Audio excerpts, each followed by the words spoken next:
ফাইটা যায় ওরে বুকটা ফাইটা যায়, ফাইটা যায় ওরে বুকটা ফাইটা যায়।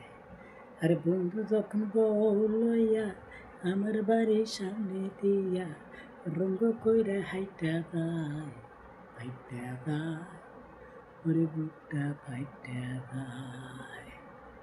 বন্ধুর সাথে পিরিত করলাম 3.5 বছর, সেই হে বন্ধু হইয়া গেল অপর। আরে সেই হে বন্ধু চুপ হইয়া আমি চুলে কারে কইয়া, আরে সেই হে বন্ধু চুপ হইয়া আমি চুলে কারে কইয়া, ফুলের মতন লুটা যায় ফাইটা যায় ওরে বুকটা ফাইটা যায়।